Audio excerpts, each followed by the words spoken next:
नमस्कार दोस्तों, मैं करणी प्रताप मां करणी स्टेनो क्लासेस में आप सभी का हार्दिक स्वागत करता हूं।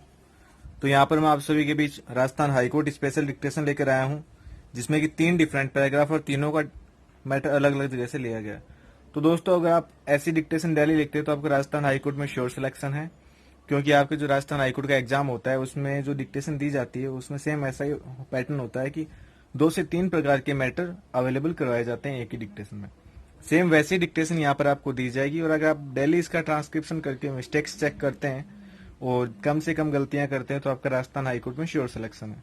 तो दोस्तों, ज्यादा से ज्यादा इस डिक्टेशन को लिखने की कोशिश कीजिएगा और अपने और मित्रों तक भी इसे शेयर कीजिए। ठीक है दोस्तों, तब तक आपने वीडियो को लाइक कर दिया होगा और चैनल को सब्सक्राइब कर दिया होगा।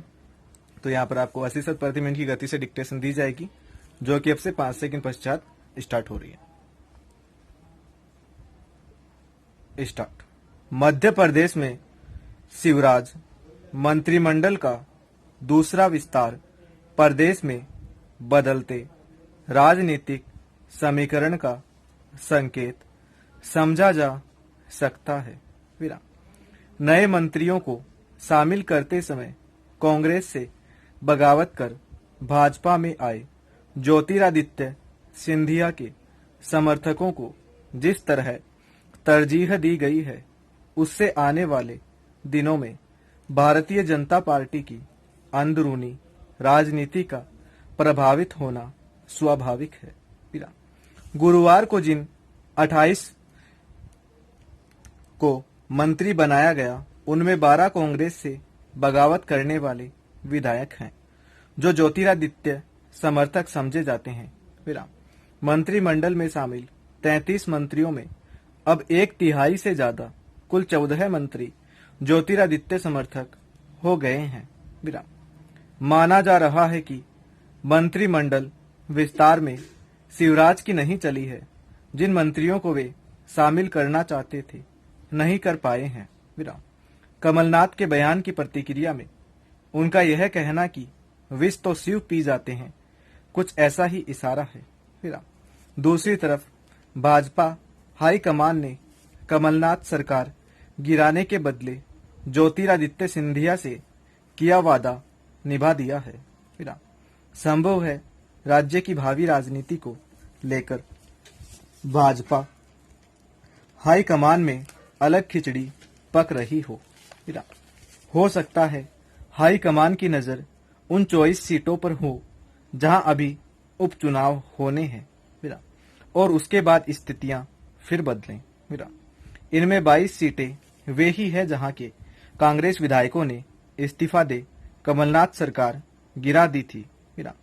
इनमें ज्योतिरादित्य के प्रभाव वाली ग्वालियर चंबल संभाग की सीटें शामिल है। भाजपा के शीर्ष नेताओं ने राज्य मंत्रिमंडल में उनके समर्थकों को व्यापक प्रतिनिधित्व देकर शिकायत का मौका नहीं छोड़ा है। अब उपचुनाव में ज्योतिरादित्य समर्थकों के प्रदर्शन से राज्य भाजपा में उनका भविष्य तय होगा। विराम पैरा। नारीवाद की समीक्षा। यद्यपि नारीवाद की दिशा में कई विकास कार्य लागू कर नारियों की स्थिति को सुदृढ़ बनाने का प्रयास किया गया है, किंतु वर्तमान समय के रूढ़िवादी सामाजिक दुर्ग में नारी आज भी अबला मानी जाती है।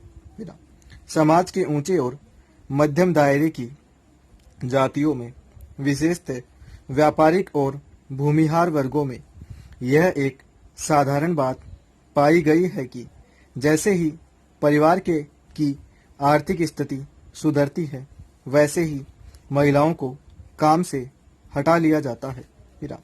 इसमें यह भावना कार्य करती है कि घर के बाहर जाकर कार्य करने से समाज में परिवारों की नाक कटती है। लेकिन शहरी समाज के उच्च और मध्यम वर्ग की नारियों की तस्वीर कुछ उज्जवल दिखाई देती है। शहरों में साफ सुथरे माहौल में काम करने वाली उच्च एवं मध्यम वर्ग की महिलाओं की संख्या बढ़ रही है। विराम पैरा। प्रतिबंधित किए गए चीनी ऐप्स में से कई ने पिछले वर्षों में ही भारतीय बाजार में अपनी उपस्थिति दिखाई थी। विराम। भारत में आज करोड़ों स्मार्टफोन यूजर्स हैं, जो ऐप पब्लिशर्स के लिए भारी भरकम राजस्व का माध्यम बन रहे हैं। विराम। अकेले प्रतिबंधित किए गए चीनी ऐप टिकटॉक के लिए भारत बड़ा बाजार था। विराम। इसका अंदाज इसी बात से लगाया जा सकता है कि दुनिया भर में टिकटॉक के 2 अरब डाउनलोड में भारत का योगदान 30% था। विराम। मोबाइल ऐप्स जैसे WhatsApp, Facebook, Instagram, YouTube, Gmail, Paytm, TikTok आदि ऐप पब्लिशरों के लिए ढेर सारा राजस्व सर्जित करते हैं, बल्कि अपनी विशिष्ट कार्य क्षमता एवं खूबियों की दृष्टि से आपके फोन और टैबलेट को स्मार्ट भी बनाते हैं। विराम। लेकिन आज भारत में इस्तेमाल किए जाने वाले ज्यादातर मोबाइल ऐप विदेशी कंपनियों ने ही बनाए हैं। विराम। इतना ही नहीं, इन कंपनियों का प्रबंध व संचालन भी इन्हीं के हाथों में है। विराम। यह भी एक तथ्य है कि टेक कंपनियों में से अधिकतर कंपनियां पश्चिमी देशों से है। विराम। पिछले सालों में हमने देखा है कि चीन समेत विदेशी कंपनियों की ओर से बाजार में उतारे गए ऐप्स भारत में कम समय में ही काफी यूजर्स की पसंद बन गए। विराम। जिन विदेशी ऐप्स के यूजर्स बड़े हैं, उनको देखकर इसका अंदाज लगाया जा सकता है। विराम। तो जैसा कि दोस्तों यहाँ पर आपको 3 डिफरेंट पैराग्राफ डिक्टेट किए गए हैं, तो दोस्तों डिक्टेशन लिखने के बाद हमें कमेंट करके अवश्य बताएं कि हमारी डिक्टेशन आपको कैसी क्या लगी है। ठीक है दोस्तों, वीडियो पर बने रहें और वीडियो को लाइक, कमेंट, शेयर करना बिल्कुल भी ना भूलें। हमारे चैनल पर बने रहने के लिए आपको बहुत बहुत धन्यवाद।